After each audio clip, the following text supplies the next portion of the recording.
My name is Julia, a person known for her 99% seriousness. Yet here I am, standing outside my home, accompanied only by a solitary suitcase, hastily packed with my bare essentials. Clutched tightly in my hand are two ominous envelopes. It was on the cusp of early summer, the most enchanting season of the year, when I found myself abruptly ousted from my in-laws' residence. There was no forewarning, no hint of the impending storm.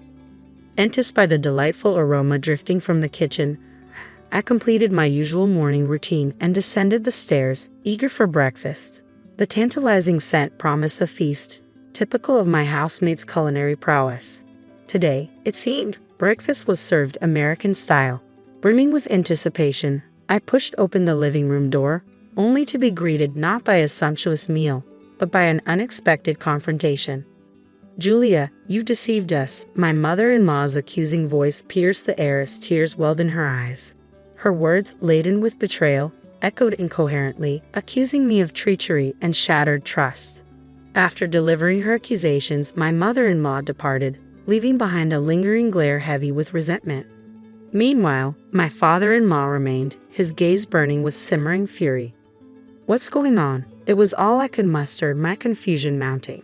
I couldn't fathom why my in-laws were suddenly treating me with such hostility. Just yesterday, we were on amicable terms, much like with my own parents. As I grappled with their inexplicable behavior, my husband Ryan, who had been silently consuming his breakfast, caught my eye. Last night, he began, explaining that he had opted to spend the night at our other residence near his workplace, leading me to believe he wouldn't be present this morning. Had he returned home late last night? Desperate for clarity, I rushed to Ryan, seeking his assistance. "What's wrong with Mom and Dad?" My words caught in my throat just as I was about to utter, "They're behaving." But my attention shifted abruptly to Ryan, whose demeanor had taken a chilling turn. His gaze pierced through me, laden with accusation and contempt, a far cry from the warmth and kindness I was accustomed to. "Ryan, how could you?" The words spilled from his lips, dripping with venom. Gone was the gentle melody of his usual speech, replaced by a harshness I had never encountered before. This was the same Ryan who would surprise me with my favorite flowers whenever his work kept us apart. "I'm sorry. I truly wish we could still travel together," he continued, his words a stark departure from the sentiments he had expressed just a week prior. With a gesture to the secretary, who stood nearby, he signaled for action. "Take care of it," he instructed, the command delivered with an air of finality. "You've finally done it, Julia, haven't you?"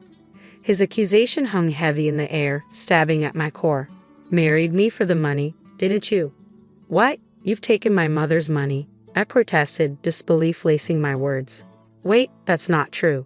The accusation hung heavy in the air, the enormity of the alleged sum sinking in. "And now you're trying to justify it." My father-in-law's voice was laced with scorn. "What? What on earth are you talking about, Dad? I swear, I didn't touch a penny of her money. Get out of this house." "Dad, what's happening?"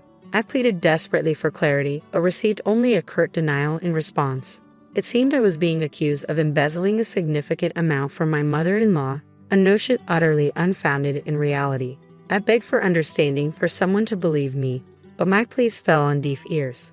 A chill ran down my spine as the secretary reappeared, clutching a suitcase likely containing my belongings. "Please, Ryan, listen to me," I implored, but he shook his head with a disappointed expression, as though delivering lines in a tragic play. He was convinced of my guilt. "These are the divorce papers," he stated matter-of-factly, thrusting them towards me. "Once you've signed them, send them back to me." "What? Why?" I exclaimed, my voice trembling with disbelief. "I can't live with someone solely interested in a family inheritance. It's the family's decision." Ryan's words cut through the air like icicles, sending shivers down my spine. "Now, leave. It's not fair. I haven't done anything," I protested vehemently, but my pleas fell on deaf ears. Ryan's demeanor remained stoic as he commanded his secretary, "Ensure she never returns to this property." "What? What's happening?"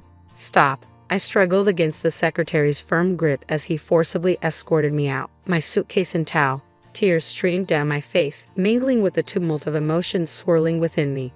Coming from humble beginnings, I knew the allure of wealth, but I was never one to resort to deceit. The grandeur of the mansion felt like a cruel contrast as I was unceremoniously ejected onto the street, barely half an hour after waking. Was this a nightmare? My mind raced, struggling to comprehend the surreal turn of events.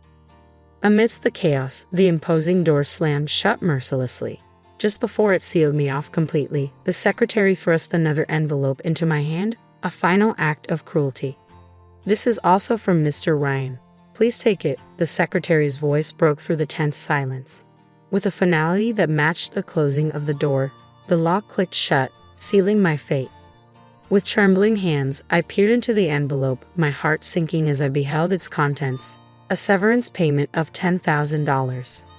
I had married Ryan 3 years prior, finding employment as an advisory accountant at the company where my father-in-law held the reins as CEO. Despite just passing my CPA exam, I was relegated to a subordinate role, more of an assistant to my colleagues out of pity. Then, one fateful day, everything changed.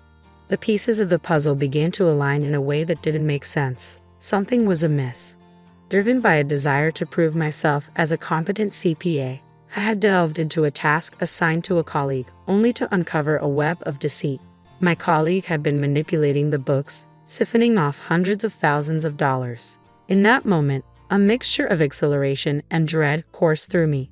Yet I knew I couldn't turn a blind eye to such wrongdoing. Summoning my courage, I made the difficult decision to report the fraud to my father-in-law, the CEO. As someone deeply committed to honesty and integrity, turning a blind eye was never an option for me. Though the thought of reporting the fraud to the IRS crossed my mind, I hesitated. After all, such a drastic action would strip my colleague of their CPA status, a consequence I found difficult to reconcile with, especially after my own hard-won journey to becoming a CPA. My father-in-law, a shrewd businessman who had amassed a considerable fortune in a single generation, had been unwittingly targeted. "Thank you, Julia. We're indebted to you. Without your intervention, who knows how long they would have continued siphoning off funds," my father-in-law expressed his gratitude, his wife echoing his sentiments. I found myself celebrated as a hero, as if I had single-handedly saved the day. "Julia, if you're not involved with anyone at the moment, would you consider marrying our son?" The proposition caught me off guard, and I couldn't help but wonder if such flattery was commonplace among the wealthy. Though I laughed it off at the time, little did I know that my father-in-law's suggestion held genuine weight. Before I knew it, I found myself being introduced to their son, a man who praised me for safeguarding the family's assets. Bathed in their praise, I couldn't help but feel a sense of validation. After years of being criticized for my seriousness, it seemed that living authentically and earnestly had finally paid off. And in that moment, I couldn't help but feel a profound sense of happiness. As a trainee CPA, I had never imagined ascending to the role of official advisory accountant, let alone being appointed as personal secretary to Ryan, the CEO's son. Ryan embodied the archetype of privilege, perpetually optimistic with a laissez-faire attitude that initially grated on my meticulous nature. Yet, amidst his dependency on me, I discovered a sense of fulfillment in aiding him. "Ryan, you really need to leave for the business meeting soon," I reminded him, checking my watch. "I'll manage just fine. You should get going." "Are you sure you won't stress out the driver this time?" he teased, flashing a charming smile. "I've got everything under control," I assured him, ushering him towards the door. Perhaps he appreciated my attention to detail more than I had realized. Our relationship evolved from professional to romantic, much to the delight of my father-in-law, who had harbored hopes of our union. The wedding was met with resounding approval, and for 3 years, the dynamics between Ryan, myself, and my in-laws remained largely unchanged. The most significant shift came with my father-in-law's decision to pass the company's reins to Ryan. As preparations for his ascent to the boardroom accelerated, my mother-in-law and I found ourselves immersed in a whirlwind of meetings and social engagements. Tonight was meant to be no exception, with a business partner's anniversary party on the agenda. Instead, I found myself alone in a sterile hotel room, a stark departure from the anticipated festivities. In the heat of anger and frustration, the thought of retreating to my parents' home briefly crossed my mind. But the notion didn't sit right with me. If Ryan wanted a divorce, so be it. But as someone who prides herself on honesty and sincerity, leaving under a cloud of suspicion was unthinkable. Seated on the bed, I revisited the contents of the envelope, divorce papers, and a severance payment. Despite the wave of emotions threatening to overwhelm me, I fought to maintain composure. I needed clarity. With a steadying breath, I closed my eyes and reaffirmed to myself, I haven't taken a penny of my mother-in-law's money. That's a fact. If not me, then who? The rush of excitement and fear surged once more. Gathering the bundle of $10,000, I resolved to make good use of it. After a quick touch-up of my makeup, I made my way to the private detective's office. A week later, my phone rang. We have the results of the investigation. I arrived at the office greeted by a stack of papers on the reception table. The report, thicker than anticipated, sent a shiver down my spine as I flipped through its contents, my hands trembling with anticipation. What? Ha! Each revelation in the report left me reeling, my head spinning as I absorbed the shocking truth. Exiting the building, I was greeted by an unpleasantly brisk breeze, a stark contrast to the turmoil swirling within me. Collapsing beneath the shade of a nearby street tree, I grappled with the weight of the newfound knowledge. Passers-by cast curious glances my way, oblivious to the internal battle raging within me. With resolve coursing through my veins, I made my way to my in-laws' home, determined to confront them. Why was she allowed inside? My father-in-law demanded, his voice laced with disdain as he berated the maid. Taking a deep breath, I stepped forward, presenting the signed divorce papers. I've brought these, I stated firmly. You instructed me to mail them. If you seek a divorce, I won't stand in your way. But I refuse to be labeled a thief, I continued, my voice unwavering. Snatching the papers from my grasp, my father-in-law turned to leave. But I refused to let him go without a final declaration. I demand an apology from all of you, I asserted, my words echoing through the room. If you're unwilling to acknowledge your wrongdoing, I'm prepared to pursue this matter in court. As the prospect of legal action loomed, my father-in-law halted in his tracks. I was pleased when you accepted me, despite my humble background. I held genuine affection for you and your mother-in-law, he confessed, his voice tinged with remorse. Summoning my courage, I drew in a deep breath, my fists clenched at my sides. Then, with a measured exhale, I spoke. I'm telling you, I'm innocent. Do you understand? Let me be clear. I didn't do anything, I reiterated, striving to maintain composure. What?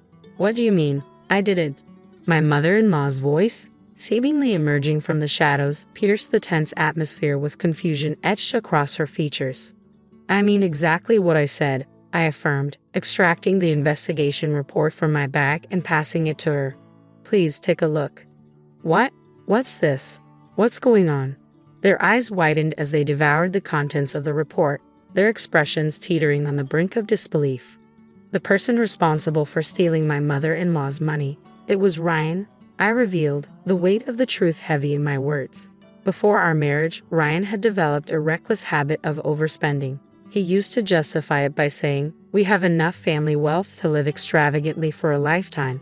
He indulged in frequent trips abroad, particularly enjoying gambling, often wagering hundreds of thousands of dollars at a time. Even his own parents had grown increasingly concerned, implementing measures to curb his access to their funds. They admonished Ryan, urging him to earn his own income. However, old habits die hard, and Ryan, consumed by his penchant for extravagance, sought out alternative means to sustain his lifestyle. That's when he concocted the embezzlement scheme that I ultimately uncovered. Ryan had manipulated my former colleague, who served as my father-in-law's accounting consultant, into falsifying the books. Mistakenly attributing the embezzlement solely to my former colleague, I reported it to my father-in-law without probing deeper, never uncovering the true mastermind. In reality, all the embezzled funds were lining Ryan's pockets. When the truth about my former colleague's embezzlement came to light, Ryan and his parents expressed gratitude towards me, but beneath their facade of appreciation, I sensed a simmering resentment. Was there a romantic involvement between the accountant and Ryan? It seems more like an affair, doesn't it? After all, she was married at the time, someone speculated. Nevertheless, Ryan professed his love for her, convincing her to embezzle funds for their future together. Another voice chimed in. As a consequence of her actions, my former colleague was terminated from her position and faced divorce from her husband, who had reached his breaking point. Despite obediently complying with Ryan's selfish request to keep his involvement under wraps, he ultimately wedded me. His persuasion tactic was clear: distract his parents by marrying a financially prudent partner like myself, thereby easing their suspicions and enabling him to continue his scheming. And indeed, his plan unfolded seamlessly. With my reputation for uncovering discrepancies, my in-laws relaxed their vigilance regarding Ryan's extravagant spending simply because I was his wife. "Mother-in-law, why did you believe I stole your money?" I questioned, my voice tinged with disbelief. "Ryan told me he entrusted you with my card, Julia," she confessed, avoiding my gaze. I felt a pang of betrayal as her words sank in. "Ryan, he's been taking his responsibilities seriously lately, and I thought there might be occasions where it wouldn't be convenient to pay in cash, so I allowed him to carry my credit card. But then he said, I mustn't use it recklessly, so I'll have Julia manage it. And so, Her voice trailed off, her expression clouded with regret. "So, because of that, I was accused of theft," I interjected bitterly. Just to clarify, Ryan never mentioned any of this to me. Caught off guard by the realization of her son's deception, my mother-in-law's features fell slack with disbelief. "By the way, mother-in-law, have you read about what your stolen money was used for?" I pressed, seeking to redirect the conversation. I don't understand anything anymore," she admitted, her voice laden with confusion and distress. My mother-in-law's voice trembled, barely audible over the weight of her emotions as tears welled up in her eyes. I returned the report to them, bracing myself for their reaction. "The purchase of a condominium," my mother-in-law murmured, her voice laden with disbelief. "Let me see that," my father-in-law interjected, his brows furrowed in confusion. "But Ryan already has another house near his office. Why would he buy a condo for the senior accountant?" It's becoming clear now. Ryan has been entangled with her all along. Lately, he's been spending an unusual amount of time at the other house, likely staying with her. Ryan has always been with that woman. He loved her more than he ever loved me, Julia, my mother-in-law confessed, her words heavy with heartbreak. I remained composed, devoid of emotion, having already processed the nauseating contents of the report countless times before this moment. It appears Ryan has been indulging in quite the affair with the senior accountant. They even frequent underground casinos, I added matter-of-factly. "Underground casinos? Please take a look at the last page," my mother-in-law urged, a glimmer of hope flickering in her eyes. My father-in-law frantically flipped through the pages of the report, his brows furrowed in concern. "What's this staggering amount?" he exclaimed, his voice tinged with disbelief. "He's deeply involved with the underground casino. It seems he'll be grappling with debt for the foreseeable future," I explained solemnly. "Underground casino." My father-in-law's voice trailed off as he sank to the floor, overcome with shock. "Just to be certain, none of our other cards have been compromised, correct?" I inquired, prompting my father-in-law into action. "Ha!" His eyes widened in realization as he rushed to the nearest telephone, panic evident in his movements. "Stop everything. Cancel that card immediately." His urgent command reverberated throughout the house. Later, I received a formal apology from my in-laws. They expressed regret for concealing their son's extravagant spending and his affair. While I appreciated their honesty, I couldn't help but feel a pang of disappointment. Their apology seemed incomplete without addressing the hurt they caused me. Nevertheless, I handed them the completed divorce papers. With a small nod, I began to gather my belongings, ready to leave. But as they pleaded for me to stay, their sudden change in demeanor caught me off guard. Just a week ago, they had treated me like a criminal. "I'm sorry, but isn't it a bit late for that?" I interrupted, my voice tinged with frustration. "I loved you both and considered you family, but you disregarded my feelings and opinions. Do you have any idea how hurtful that was for me?" Despite my efforts to remain composed, a solitary tear betrayed my emotions, quickly followed by a cascade of tears streaming down my cheeks. "Julia." The divorce papers lay before us, a stark reminder of the irreparable rift between us. "This divorce is what your son desires. Shouldn't we respect his wishes?" It was evident that he had moved on with someone else. After composing myself and injecting a final touch of sarcasm, an abrupt alarm pierced the silence, jolting us all. Startled by the sudden noise, I furrowed my brow in confusion, only to have my father-in-law grasp my wrist urgently. "Hey, what's going on? What are you doing?" I questioned, taken aback by his sudden urgency. "You should come too, honey," he insisted, leading me outside to the garden. There, the gate that had shut me out just a week ago stood before us, and we heard a voice from the other side. "Hey, the gate won't open. Is anyone home?" Ryan's frustrated voice echoed through the gate, followed by the sound of him banging on it vigorously. What's happening? My car won't start either. This is ridiculous. Ryan's frustration was palpable as the annoying alarm persisted, refusing to cease its blaring. Listen closely, Ryan, my father-in-law began, his tone firm and unwavering. Huh? Dad, can you hear me? My key isn't working. Can you unlock it from your side? Ryan's voice crackled through the intercom, tinged with confusion. I told you to listen, Ryan, my father-in-law's voice boomed over the intercom. What? What's going on? Ryan's tone faltered, sensing the shift in his father's demeanor. You have no right to open this gate, my father-in-law declared firmly. What? Why would you say that? Ryan's voice rose in disbelief. Isn't it obvious? I didn't think you could be so oblivious. We're aware of everything, all of it, my father-in-law continued, his voice unwavering. Is Mom there too? Ryan's voice trembled with uncertainty. Ryan, Julia meant the world to us, but you're a different story. We want nothing to do with you ever again, my father-in-law declared resolutely. What? What's happening? Mom, are you there? Please say something, Ryan pleaded desperately. We know that you framed Julia. We know about the embezzlement. We know about your affair and your debts. We know everything, my father-in-law stated, his voice filled with conviction. Wait a minute, where did you get such absurd ideas? Stop spreading lies. Ryan's voice cracked with indignation. Ryan's frantic protests continued, but to no avail. Anxiety gnawed at me as I wondered if his parents would be swayed by his words and doubt me once again. However, my fears were unfounded. I trust Julia. So do I, Dad, his mother interjected firmly. Mom, Ryan's voice wavered, betraying his disbelief. We sincerely apologize. Julia, would you please consider taking my position? His father implored. What? Hey, is Julia there too?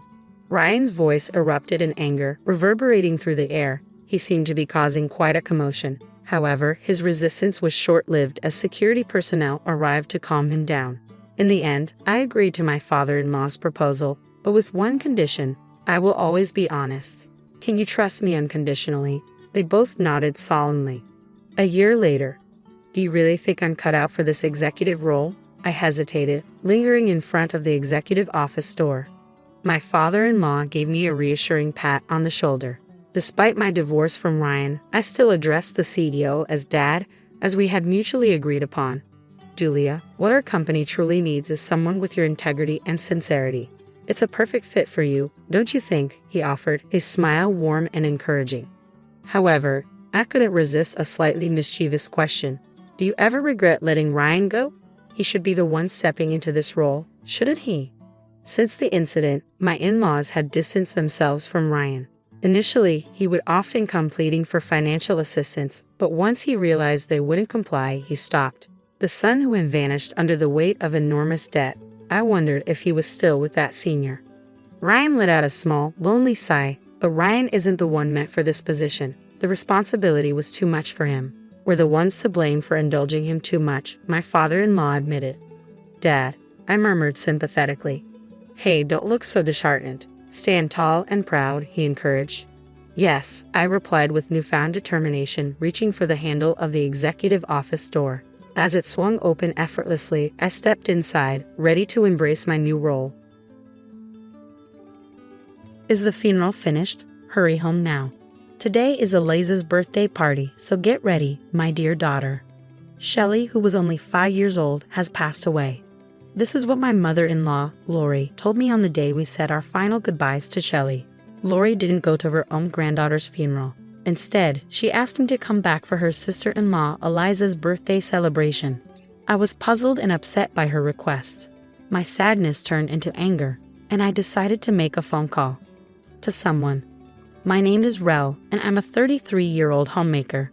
I have a 5-year-old daughter, my husband Milo, who is 2 years older than me, and I met through a mutual friend. We got married 6 years ago, and soon after, we were blessed with our daughter Shelley. She's only 5 years old now, at her most adorable age. It's heartbreaking that her fate was so harsh. 2 years ago, Shelley started to become weak. When she was 3, she began to have fevers and chills frequently. Her neck also started swelling. We thought it might be mumps, so we took her to the hospital. There, the doctor said, "You need to get tests done at a bigger hospital right away." That's what the doctor told me. After lots of tests at the big hospital and waiting nervously, the doctors finally told us what was wrong. Shelley had malignant lymphoma, a type of cancer kids can get. When I heard this, it felt like my world went dark. I begged the doctor, "This has to be a mistake, right? Please tell me it's not true." Even though the doctor and nurses were there, I couldn't help but cry. Shelley needed to be hospitalized right away, so we rushed home to gather things we needed, but I couldn't stop crying. My husband, Milo, was also crying, but he tried to be strong for us. "We have to be brave. Shelley will get better," he said firmly, trying to encourage me. The doctors explained the illness and the treatments Shelley would need, and I had to sign papers giving permission for things like blood transfusions and surgery. The treatments were tough. Shelley had to get medicine through an IV, have blood taken, get blood transfusions, and have chemotherapy. I quit my part-time job so I could be with Shelley at the hospital all the time. Sometimes Milo would take time off work to come and see us, and he'd tell me, "You need to take a break sometimes, Michelle, or you'll get sick too." When Milo was visiting, I'd take care of things at home or try to get some rest to keep my strength up. In the first few days at the hospital, Shelley cried a lot, but as she got used to being there, she cried less and less. The nurses would compliment her, saying things like, "Shelley was so brave today. She didn't cry at all when she got her shot." Even though Shelley's hair fell out and she felt weak because of the medicine she had to take, she never complained. She always had a smile on her face. One day when Milo and I went to visit her, Shelley showed us a drawing she did of us in her notebook. "Mom, look," she said proudly. "Shelley, it's really good," I told her, feeling proud too. Shelley was always chatty, even when she was lying in her hospital bed. Her talking made us feel stronger. When her white blood cell count was low, she had to stay in a special clean room. But after about a month, when her blood count got better, she was allowed to come home for a little while. "Mom, I want to go to preschool," she said excitedly. So we took her back to school for the first time in a long time. Seeing Shelley playing happily with her friends made us so happy. When we got home, my mom came to visit. "Shelley, you're doing so well," she said, holding Shelley close. Seeing Shelley being so lively and playful in my mom's arms made it hard to believe she was sick. "Mom, it smells like home," Shelley said as she sniffed the towels and blankets that had been drying at home for a few days. She seemed full of energy. But then she suddenly said, "Mom, my head hurts." She looked a bit lost and complained. "Let me check. Oh, you have a little fever. Stay here. I'll make you some soup." I tucked Shelley into bed and quickly finished up my chores, then started making soup. Just as I was about to start cooking, the doorbell rang. When I looked at the monitor, I saw Lori. I immediately wished I hadn't answered the door. "Lori, what brings you here?" I wanted to ask, "Do you need a reason to visit your son's house?" But I stayed quiet. Normally, I'd be happy to welcome a kind mother-in-law, but Lori, Milo's mom, was the last person I wanted to see. If I asked her, she'd probably say her hobby is harassing her daughter-in-law, I thought to myself. Since Milo and I got married, Lori had been constantly giving me a hard time, making fun of me for not having a higher education, or for being tall instead of cute. It was like she had a knack for saying hurtful things. When Milo's dad was alive, he would sometimes step in and tell her off, which made things a little easier to handle. But after he passed away from an illness during our second year of marriage, Lori's behavior got even worse. With no one to keep her in check, she'd do things like not ordering my favorite food or turning off the hot water while I was in the shower. Just little, mean things like that. Milo has an older sister, Eliza, who's a successful career woman. Her husband, my brother-in-law, is a prosecutor, and Lori is really proud of Eliza. She's always comparing me to Eliza and making snide comments. Eliza has a son named Jace, who's in second grade. When we visited for Christmas, it was obvious how differently Lori treated Jace compared to Shelley. Even though Shelley is her granddaughter, it seems like Lori doesn't find her adorable because she doesn't like me, her daughter-in-law. While I was busy making soup, Lori came barging in from next door. "Ah, Shelley has a fever," I thought. "If you don't have any business here, just leave." But then she said, "Such a weak child. I wonder where she gets it from. Certainly not our side of the family. Your dad had cancer, didn't he?" Yes, Lori, I've told you many times, this illness isn't passed down through families. Yes, my dad died from cancer when I was in high school. But malignant lymphoma isn't usually inherited, except in some cases related to certain viruses. How many times do I have to explain this? Is she forgetting things? In the end, Lori just took a quick look at Shelley, said something mean, and left. I wonder if she has dementia. In the end, I glanced at Shelley's face, made a few sarcastic remarks, and left. I wondered what her purpose was. Was she just bored? Shelley spent about a year going back and forth between staying in the hospital and coming home for a few days as her blood count got better. After about a year and a half in the hospital, she finished her treatment and we were finally able to bring her home. She was able to go back to preschool, and we even took a family trip to the aquarium. She was full of energy and seemed so lively. I never doubted that Shelley would get better. But a year after she left the hospital, when she turned 5, my worst fears came true. Her illness came back. The painful treatment started again. She had injections in her spine, radiation therapy, she got pneumonia, and had high fevers. I did everything I could to help her. I massaged her swollen face and legs, and I even had a bone marrow transplant for her, hoping it would make her better. But unfortunately, it didn't work, and her condition got worse. Then the doctor told us the harsh truth. There's nothing more we can do. It meant that more treatment would only make Shelley suffer more. The doctor said she didn't have much time left, so we decided to bring Shelley home and make the most of the time we had left together. We did everything Shelley wanted to do. She even got to join in on the activities at preschool and play with her friends. Her smile brought joy to everyone around her. Mom visited a lot. I promised myself that I wouldn't cry in front of Shelley, but sometimes I couldn't help it, and tears would fall. Mom, what's wrong?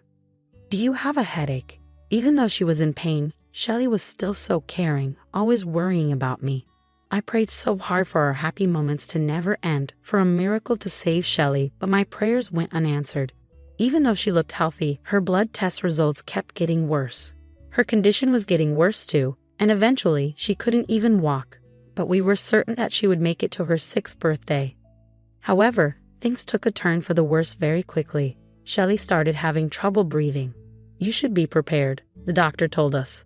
I had promised myself I wouldn't cry, but I couldn't hold it back. In a daze, I told Shelley, I love you, and she weakly replied, I love you too. Despite how hard it was for her to speak, she managed to say those last words. Around 4 a.m., she got really critical. The doctor tried everything to save her, but Shelley passed away. We held her in our arms like we promised, wanting her to feel loved as she went to sleep for the last time. We begged her to stay with us, but she couldn't.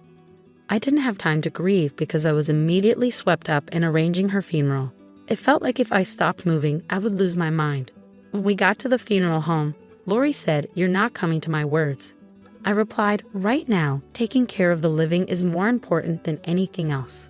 Eliza is coming back from overseas, and today is her birthday. We need to pick up the cake." I was feeling really confused and upset with all the things you were saying. I said, trying hard to not let my anger burst out. "At least bring a gift later. You better show up, or I won't forgive you." As if you're the one who gets to forgive, I blocked Lori's number and called someone else instead. Many people came to the funeral, including doctors from the hospital, friends from preschool, and my own friends. Everyone was crying for Shelley, which was really touching. We put her favorite sunflowers in her coffin, and her friends put letters inside too. Milo did a good job representing our grieving family. After a while, Milo and I went to his parents' house. "Milo, Rel, please help," Lori begged as we walked in. We ignored her and went to the living room. Eliza's family and some relatives were there, and they all seemed angry at Lori. Eliza was the first to talk to us. "I'm really sorry, Rel. We didn't know today was Shell's funeral." After I hung up on Lori, I called my sister-in-law, Eliza. Despite Lori often comparing us, Eliza and I had a close bond, like real sisters. Since I was an only child, I cherished Eliza like family. Her son, Jace, used to play with Shelley a lot. Even when Shelley got sick, Eliza visited us often to show her support. This year, Eliza had to go abroad for work, and when she returned, it happened to be on her birthday, which overlapped with Shelley's funeral. We were busy dealing with everything and had asked Lori to inform her side of the family. But Lori, in her foolishness, told them about a birthday party for Eliza instead of Shelley's funeral. Eliza, who I had personally informed, was shocked to find out that Lori hadn't attended the funeral. When Eliza contacted me again after returning home, the funeral was already over, but they were waiting for us to return. Eliza, among others, was mourning Shelley, while everyone gave Lori cold looks. Lori said, "You can always have another child," which were the worst possible words to say. Then, with a furious look, Eliza threw the cake prepared for her right at Lori's face. "Clean up that twisted personality of yours." She dragged Lori to the shower room and drenched her in her clothes completely. When asked why Lori had called, Lori weakly replied, "Lori was nagging me to hurry back for Eliza's birthday party preparations." The relatives were shocked and disgusted. After coming out of the shower room, Lori, completely soaked, was looked down upon by everyone. "No, but it's Eliza's birthday party. She's returning after so long. Shelley was sick anyway, not expected to live long. Eliza's birthday is more important, right?" Lori's excuse was met with anger from Eliza, who furiously asked, "My birthday party? What nonsense. Calling Rel for that? If Shelley was so important, how could you not understand Milo's grief over losing her? Why didn't you attend your granddaughter Shelley's funeral?" "No, but..."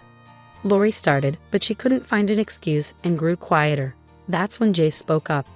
"Grandma, you don't really love your grandchildren, do you?" To Jace's soft murmur, Lori could only respond, "That's not true." "I love you, Jace," I said. "You're healthy and Eliza's child."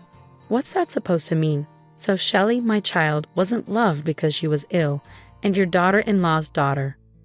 Milo, who had been holding back his anger, couldn't stay silent any longer. "No, but Shelley was Michelle's child, so I kept my distance. She was always sick and in bed. Not fun at all." "So Jace, Eliza's healthy child is loved, but my daughter Shelley is not because she was frail. You're insane for prioritizing Shell's birthday over attending her funeral. Have you lost your mind?" These words came from Lori's brother, my uncle-in-law, and his wife, my aunt-in-law. "She's always been crazy. She harassed us when we got married, even tore my daughter's dress for her piano recital," added no one at the scene stood by Lori, who had become utterly diminished. "We're leaving now, Milo Michelle. We'll talk again another time." We hugged my uncle and aunt tightly. "We're leaving too. Mom, we're done with you," said Milo firmly. "Wait, Milo, I always felt scolded by you, always praising the successful CIS. Did you ignore Shelley because of that?" "It's not like that, Milo, you know. You didn't study like Eliza, didn't listen. So you only care about those who follow your rules, right?" said Milo, looking sad, as I gave Lori something beside him. It was a drawing of Lori made by Shelley. In the picture, Lori was smiling. "Even though you didn't show much love to Shelley, she looked up to you. I resented you and never saw you smile. But maybe Shelley saw the side of you that smiled like this." Shelley was a gentle and kind child. Even when she was sick, she worried about me. Maybe she saw kindness in you through her eyes. Lori cried for the first time, holding onto the drawing tightly. But it was too late now. "We're leaving too. I won't see Mom again," said Eliza.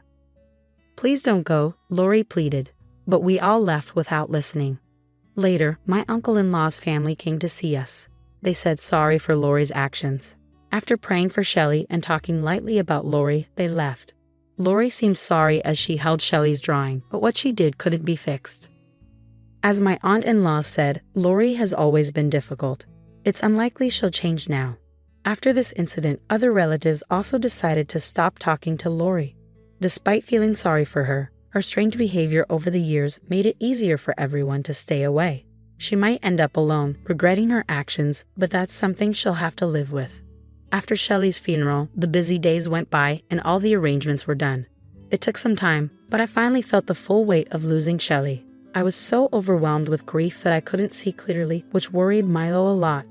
My mom had to come stay with us for a while to help out. I felt like I was losing my mind. I just wanted to be with Shelley, drowning in despair. I couldn't stop wondering if I could have saved her by taking her to the hospital sooner or paying more attention to her health. But I couldn't give up on my own life. Shelley fought so hard until the end, even when she was barely conscious. She wanted to live so badly. Eventually, I started to find some hope. I joined a support group for parents who lost children to the same illness. It helped to talk and cry with others who understood my pain. Reconnecting with Eliza and spending time with her also brought some comfort. Milo and I decided to adopt a puppy. The playful puppy brings joy to everyone it meets, wagging its tail happily. It feels like a small piece of Shelley has come back to us. Are you up in heaven drawing, chatting, and smiling? One day, I'll be with you there. We'll see each other again, so please wait for me. But if by some miracle I get to see your smile again here on Earth, that would mean everything to me. As Shelley's mom, I promise to live a life that honors her memory. I'm going to my parents' house for a month. What will you do about your chores at home if you're leaving? My son, I'm getting divorced. My mother-in-law gave me divorce papers. This works out well, she said when I left. I filed for divorce, went to my parents' house, and told my dad. After a month, my mother-in-law called me non-stop. Please, I messed up, I'm sorry, help me. My name is Emily. I'm 38 years old and I work in an office. Right now, I live with my husband, Tucker, and my mother-in-law in their house. Even though I should feel happy about being married to Tucker, I really regret it. The reason is that my mother-in-law bullies me all the time and never changes her behavior. Tucker and I met at work. Our companies were partners, so we often worked together. Over time, we became closer and started going out for meals and dates. After about a year of dating, Tucker proposed, and we decided to get married. That was 3 years ago when I was 35. At the start of our marriage, we were really happy. It was just the two of us, and I hadn't realized what my husband was really like yet. We both had good jobs and made good money. On weekends, we treated ourselves to nice trips and delicious meals at fancy restaurants. I thought we'd keep making great memories together. But things changed 2 years into our marriage. It all started when my husband's dad got sick suddenly and passed away. My mom is really sad about losing Dad, my husband said, turning to me for advice. Do you think we should move in with her? I was a bit confused. Sure, I cared about my mother-in-law, but we had only been married for 2 years. I wanted to live as a couple a bit longer, at least, but it seemed like my husband didn't want to leave his mom alone. I'm her only son, so I feel like I need to take care of her as much as I can, you know? Truth is, I hadn't been very attentive to my own dad before he passed away. Tucker, seeing my husband so sad, I felt the urge to help and support him. But I still regret the decision we made back then. If only I had realized what my husband was really like sooner, maybe things wouldn't have been so tough. Shortly after, my husband and I moved into my in-laws' house. Tucker, it's good of you to be here, my mother-in-law said. Mom, you don't have to worry anymore now that we're here, Tucker replied. Thank you, dear. I'll take care of you both from now on, she said. Of course, we appreciate it, Tucker responded. I couldn't shake the feeling that my mother-in-law's response to me was a bit distant. Feeling uneasy, I walked into the in-laws' house. After quickly putting away our things, my husband and I headed to the living room. I got some treats today since you were coming, my mother-in-law said. These are from my favorite bakery. I love the almond paste they use, my husband exclaimed happily, and I couldn't help but smile at his childlike excitement.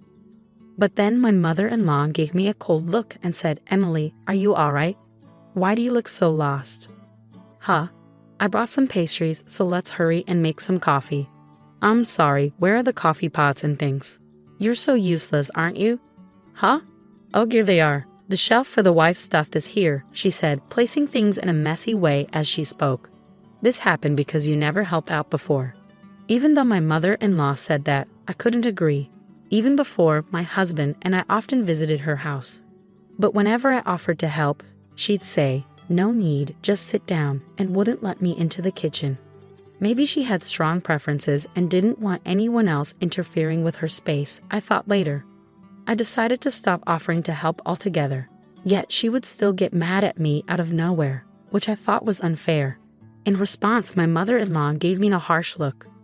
What's with that look? Do you have a problem? She snapped. No, I didn't want to argue directly with her. Instead, I hoped my husband would step in and stop her. I glanced at him sitting at the dining table, but he seemed unconcerned, busy playing with his phone.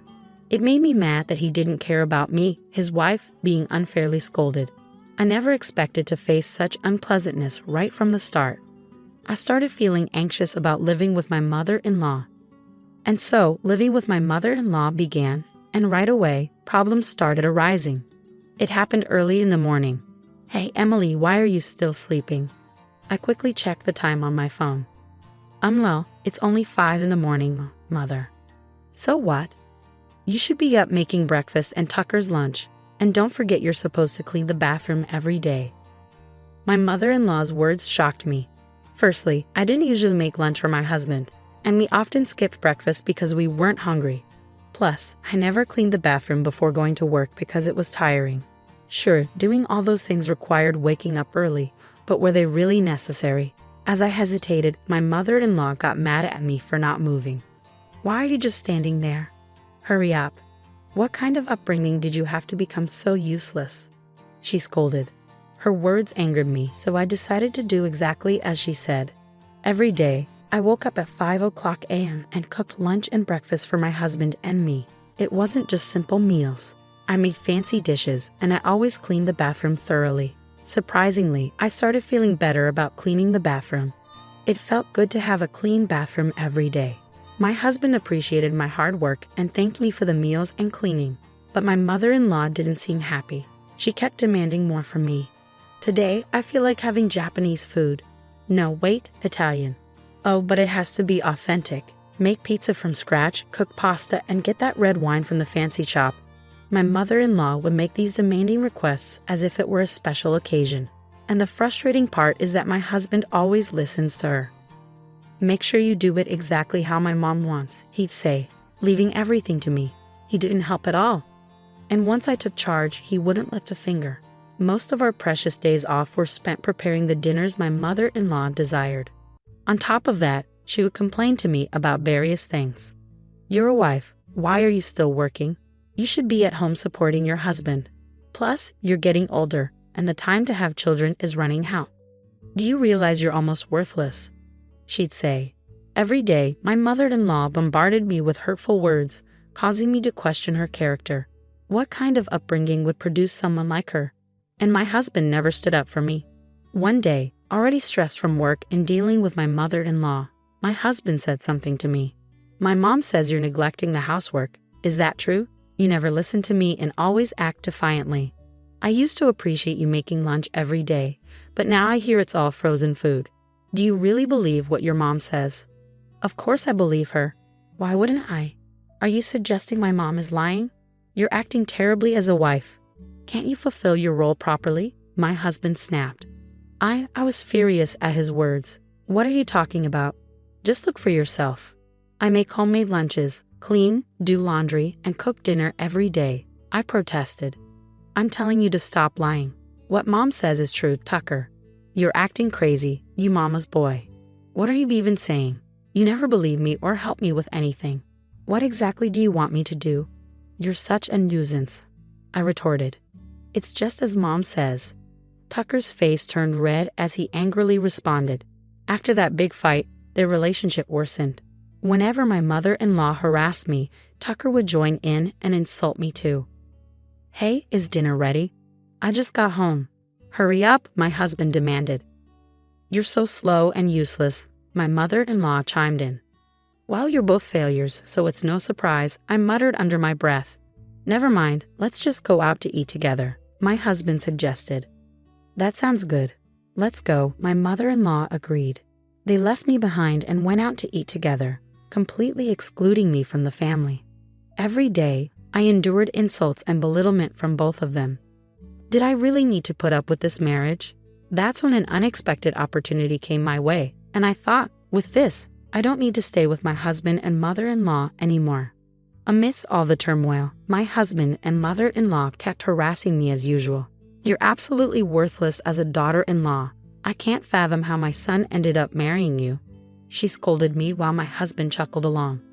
It's time for a change, I interrupted, standing firm in front of them.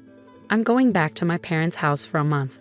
They both stared at me with widened eyes, a mix of surprise and anger evident on their faces. What? What about the house? What if there's a fire? My husband panicked. Yeah, you're being incredibly irresponsible. If you're leaving, then divorce my son. My mother-in-law yelled, grabbing something from a drawer. It was the divorce papers. She threw them at me. "Go ahead, sign it," she challenged. "Oh, Mom, you're prepared for this," my husband remarked, surprised. "That's right. You have no choice but to obey us. If you don't like it, then get a divorce." "This is a convenient situation," my mother-in-law asserted.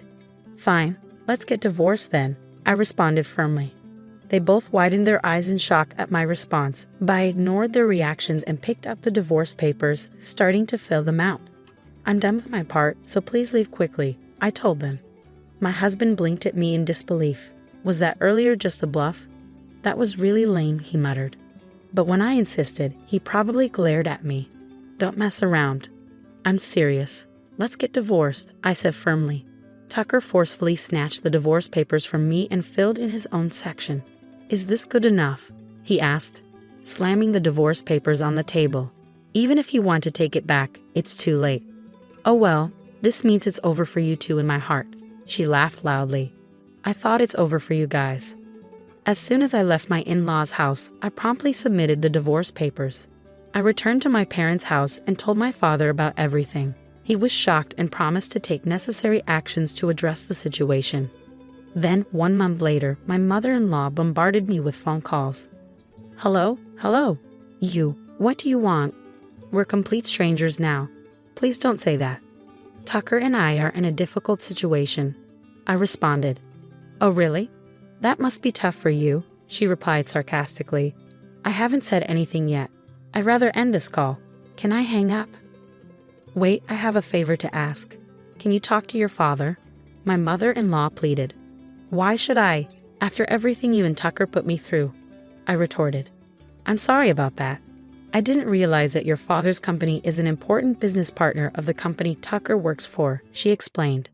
"Actually, my father runs his own company and it's quite successful. He used to have business dealings with Tucker's company too. We probably discussed this before we got married. But at that time, my father-in-law was still alive, and maybe my mother-in-law didn't think she needed to be involved in the conversation. As for Tucker, it's strange that he doesn't remember. But maybe he forgot while siding with my mother-in-law and criticizing me. When my father decided to end the business dealings, Tucker's company offered to continue the contract by letting go of Tucker instead. So Tucker lost his job. And it turns out that Tucker had suggested remodeling our family home when we were planning to live together, and he took out a loan for it. Now that he's unemployed, it's almost impossible to manage loan payments while trying to make a living. Until now, we've been able to manage because I've been contributing my fair share of living expenses as a company employee. But now that I'm divorced, Tucker and my mother-in-law must be in a tough situation. Why did you feel the need to show off by remodeling the house, Tucker? You're so proud, just like your mother. Please help me, my mother-in-law pleaded. I apologize for my mistakes, she continued weakly, lacking the strength to respond to my provocation. I'm sorry, but I can't forgive you for what you've done. If you're expecting me to help you, it's pointless. Instead, focus on finding a job, even if it's temporary. As for me, this conversation is a waste of time, so I'm ending it now. After ending the call and blocking their numbers, I heard that my ex-husband and mother-in-law couldn't keep up with the mortgage payments, so they had to sell the house. It wasn't even that old, and my mother-in-law could have lived there during her retirement. It's a shame they wasted money and let it go. Currently, they're living in an apartment on an island somewhere. My ex-husband works part-time while they rely on my mother-in-law's pension to get by. Meanwhile, I was getting ready to move overseas. Instead of renting a new place, I decided to stay with my parents until I leave. I'll cherish the time with them until then. I'm excited and hopeful about life and work in the new country. Despite the difficulties with my ex-husband and mother-in-law, I'm optimistic about the future. I wonder why they treated me so poorly, but I'm glad to have cut ties with them. Maybe I'll find a wonderful partner overseas and have an international marriage. I genuinely wish them happiness in their future. Thanks for following my story, and if you enjoyed it, please subscribe to the channel. I look forward to sharing more with you in the future. It's like a dream come true. We got a huge $300 million inheritance in our very own company. When the workers saw my sister-in-law, Mary, celebrating our dad's inheritance, they started whispering to each other. They were super happy, and Mary proudly said, Shay, keep it down. This is the moment when my husband gets to take over the company and get $3 million. After hearing that, one of the workers burst out laughing. My older brother, sitting next to his confused wife, was reading a will from the lawyer. His face went pale as he read it. "Look at this," my brother said, showing her the will. She screamed. "I'm Lucy, 29 years old, and I work for my dad's business. When he was young, my dad had the smart idea to start a business from scratch. Over time, it grew into a decent-sized company with lots of workers. But right after starting the business, he got into debt. Even as a little kid, I could see how tough it was for my dad. Even when the company got bigger, I still wanted to help my mom with her clerical work in the office. My parents told me I could go to college and choose any career I wanted, but I really wanted to work for my dad's company. That's all I could think about when I finished high school. When I joined my dad's company, Bob, who had been working there for a long time, was the first person to teach me about business. He didn't treat me differently just because I was the boss's daughter. Thanks to Bob, I got to learn a lot about how the company works. My brother Tom, who's only 2 years older than me, went to college to learn about management. He was always proud to tell people that our dad ran a business and that he would take over one day. Tom's friends would ask him, "What are your plans after college, Tom? Are you going to find a job?" Tom would say, "I don't need to find a job because I'll be working for my dad's company. I'll become the president eventually, so I'm taking my time to learn about management until then." "Wow, you're going to be the next president. That sounds like a really stable future. I'm kinda jealous," one of Tom's friends said. "Tom, you have a younger sister too, right? Won't there be a competition over who gets to take over the company?" Another friend asked. "Yeah, I have a younger sister, but she's just finished high school and she's pretty down to earth," Tom replied. "You always say that, but I've heard she's actually doing some important work behind the scenes at the company. If I become president, I'll make sure to keep her on board as long as she listens to me," Tom assured. My brother was spending a lot of money and having fun, pretending it was all part of learning to be a business manager. He knew that if he acted well, he'd have lots of friends around him, and being the next president of the company made him popular with women who wanted to date him. He ended up marrying Mary, who was very flashy and attractive. They had a fancy wedding, went on a luxurious honeymoon overseas, built a big mansion, and started their life together. He said he did all this to look good as the future president of the company. Mary seemed happy with Tom. He listened to her and let her enjoy all the fancy things in life. "I doubt she'd want a life like mine, where I work with my mom behind the scenes in my dad's company," I told someone. "Lucy, you don't seem like the CEO's daughter. You don't act like you're the president's daughter," she said. Mary would often laugh at me when we saw each other at family events. "I prefer a simpler life," I said. She looked at me like she felt sorry for me. "I pity you for being the president's daughter but not knowing how to spend money. You still live with your parents and have plenty of money, so you don't need to work hard. And with your title, shouldn't men be drawn to you?" My brother chimed in, "Yeah, she's right. Lucy's always been so humble. People wouldn't even guess her dad's the president. She treats everyone like equals. It's surprising. I still have a lot to learn in my job. Many of my colleagues are better than me, so I can't act like I'm the boss," I argued. But my brother looked shocked. "That's why you're not useful. A boss needs to stand out so they're respected by their team. Let others handle the simple tasks. It seems like only Dad and I are the bosses around here. You shouldn't belittle your team, no matter how powerful you are." Before I could reply, my brother interrupted me, looking annoyed. "A woman who's too logical isn't attractive to men." Then Mary joined in. "If you keep talking like that, you'll never find a husband. You should try to be more appealing, don't you think, Tom?" "Yeah, well, when I become president, I might just fire a humble employee like you," Tom said. After that, my brother and Mary said their piece and left quickly. My mom, who had stayed quiet during all of this, comforted me after they left. She said, "You're doing great work for the company, which really helps me and your dad. Don't let what Tom says bother you." My dad nodded, looking serious. They had already told my brother to his face that they didn't like his ideas. But after that, my brother and Mary got upset and didn't come to our house for over a month. I remembered how gloomy it was during that time, so I told my parents, "Tom and Mary can say whatever they want." After that, Tom and Mary kept living their lives however they wanted, going to fancy restaurants and luxury resorts. It was all to make it seem like Tom would be the president of my dad's company one day. My dad was working really hard to grow his business, but one night at home, he started complaining of chest pain. "Dad, are you okay? Just try to stay calm." "I'll call for an ambulance," I said.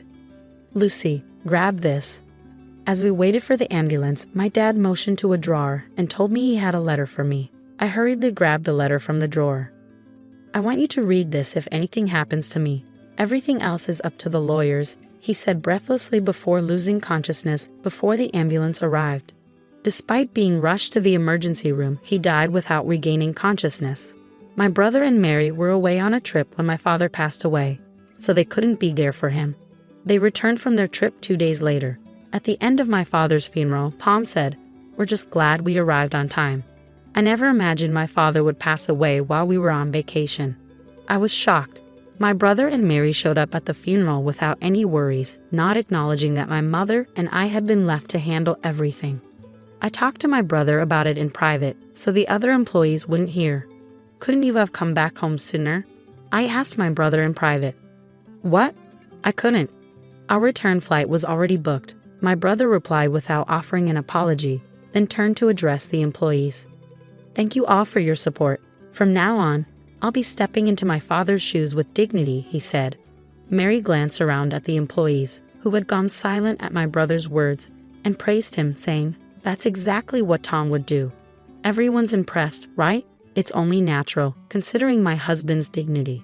With pride, my brother said to me, "Lucy, isn't the ceremony about to begin? Please lead the way." I was annoyed by my brother's tardiness and his arrogance, but I led him and the employees to the meal ceremony table. My brother continued to act arrogantly as we ate. "Lucy, isn't the quality of this food questionable? It might lower our father's reputation as president," he remarked. "Mom and I already discussed it and agreed on the menu.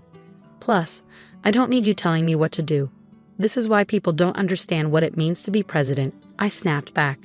He not only bossed me around but also gave orders to the other employees serving the guests. "You're useless," he declared.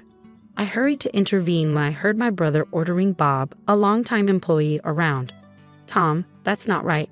Don't talk down to Bob or any of our employees. They deserve respect. Why should I act humble in front of someone who's just an employee? They should show me more respect as the president," he argued. Mary joined in, backing him up. "That's correct. Lucy, stop disrespecting Tom, the president of the company. If you keep disobeying him, he can fire you. He's in charge," she warned. Just as my brother and his wife were getting worked up, a man showed up. "Sorry to interrupt. Your father asked me to handle his inheritance," he revealed. He was the lawyer my father had hired while he was still alive. Then it hit me. My father had mentioned before he passed away that he had already hired a lawyer. It seemed he had been preparing for his death and had spoken with a lawyer a few years back. My brother and Mary's faces lit up when the lawyer mentioned inheritance. They eagerly welcomed him into their room. Tom said, "Thank you for coming. Let's get this done as soon as possible." But as he spoke with the lawyer, Tom started to cry. Wasn't my father's inheritance supposed to be $300 million? Mary, upon hearing this, couldn't contain her excitement. $300 million. That much money for our company is like a dream come true. The employees started whispering when they heard this. Mary proudly announced to the grieving employees, "Quiet down. This is the moment when the company and its $300 million inheritance passed to Tom." Upon hearing this, one of the employees burst into uncontrollable laughter. My brother had the will and was reading it next to Mary, who was puzzled by the employee's reaction.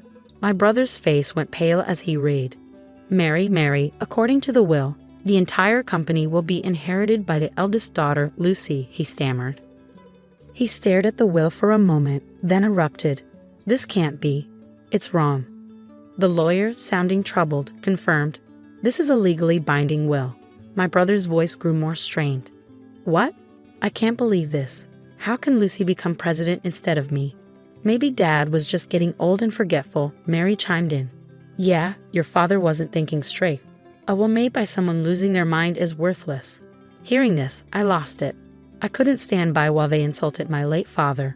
I couldn't let anyone, even family, disrespect my father, who was a good man till the end. "Stop. The idea of my brother Tom becoming president is even more absurd, in my opinion, I asserted. My brother was furious. What are you trying to say? That I'm not fit to be president? He snapped back. Without hesitation, I fired back, you're absolutely right. How can you lead this company if you've never contributed to it? Don't be ridiculous. Mary and I even built a mansion fit for a president, and we made sure to project the image, he defended. Building a mansion unsuited for a leader and dining extravagantly? That's not good for business. And didn't Dad cover most of the costs for that house and extravagance? How would you even know? I countered. Just before he passed, Dad left me a letter. In it, he outlined all the money he had spent on you and said he would give you a gift during his lifetime. So your share of the estate is practically nothing, I disclosed. Mary panicked. Hold on. Is the inheritance really worth $300 million? Have we already spent that much? It's not fair that we're left with so little. The employee who had been laughing earlier quickly approached Mary and explained that $300 million is from the company's assets, not personal wealth. I'm sure all the employees here understand that. Company funds aren't meant for inheritance, I clarified to Mary. Exactly. The company's money isn't meant to be divided among family members, so I doubt my brother's share is significant, I added. That's heartbreaking, Mary sighed. Oh no, Lucy. Mary was shocked. The inheritance? $300 million? My brother suddenly stood up as if he'd had a revelation and shouted at the employees, Do you really want a plain woman like Lucy as your company president? You must see that I'm more qualified. I have the same charm as my father. None of his colleagues sided with him. Bob took the lead and spoke to my brother. Your father, the one you're succeeding, was a charismatic founder of this company, but you and he are different. What you have is arrogance, not charisma. My brother flew into a rage when Bob calmly countered him. Tom, you may hold a position in our company, but us, the employees, hardly ever see you around. I don't have time for actual work in the company. I'm too busy networking with others. There's no time for menial tasks, my brother argued. Networking? Going on trips and partying all night? Is that what you call networking? That's hardly enough. Bob continued, meanwhile, Lucy's been putting in hard work every day, learning about the company while quietly handling her behind-the-scenes duties. I see the same dedication in her as I did in your father. Lucy is the right person for the job as far as all of us here at the company are concerned, Bob concluded. The other employees nodded in agreement. I was touched and responded, Thank you all so much. Honestly, I'm taken aback by this news, but having seen my father's passion for the company firsthand, I share the same dedication. I'm grateful for your continued support. The employees warmly applauded as I bowed deeply. Emboldened by their applause, I spoke firmly. Each one of you here is a valuable friend who has contributed to our business. Anyone who overlooks that isn't fit to be part of this company, let alone its president. Even the president can be fired by the employees. My brother grew annoyed upon hearing this. What are you talking about? I'm your brother. What are you even talking about? You were the one who said you'd fire me if you became president, brother. I reminded him. I can't keep paying a salary to an incompetent employee just because he's family. This is ridiculous. Can someone please help me out here? My brother pleaded for support from those around him, but all he got were cold stares from the employees. Seeing that nobody was backing him up, my brother and Mary left in a hurry. After that, Tom lost his job and relied on the small inheritance he received. But it didn't last long. Can you lend me some money, Lucy? He asked, kneeling before me. I was disgusted by my brother's behavior. Even after losing his job, he didn't try to find a new one and was still expecting help from the family. I firmly told my mother not to give him any money. His friends, who had once been supportive, turned their backs on him when they found out he lost his presidency to me, his sister. When Mary married my brother, she had envisioned being the wife of the company president, but none of her friends showed any sympathy for her. As their financial situation became dire, my brother and his wife decided to sell their mansion. The proceeds from the sale could have sustained their lifestyle, but without any income, their savings quickly dwindled. When they had nothing left to sell, they struggled to cover their expenses. Eventually, they realized they needed to find work. However, no one was willing to hire them because they lacked any work experience. Eventually, Tom found a part-time job at a convenience store. Now, he's in an unfamiliar role, facing criticism from younger coworkers. Mary's situation changed too. She's no longer a full-time housewife but now works as a cashier at a supermarket, alongside the very part-time housewives she once looked down upon. Her salary is low. Meanwhile, I'm using my experience from behind-the-scenes work to help the company grow. With support from Bob and other employees, the company is thriving. Ironically, my brother's situation has strengthened employee unity. I've pledged to keep working with my mother to expand the business, aiming to bring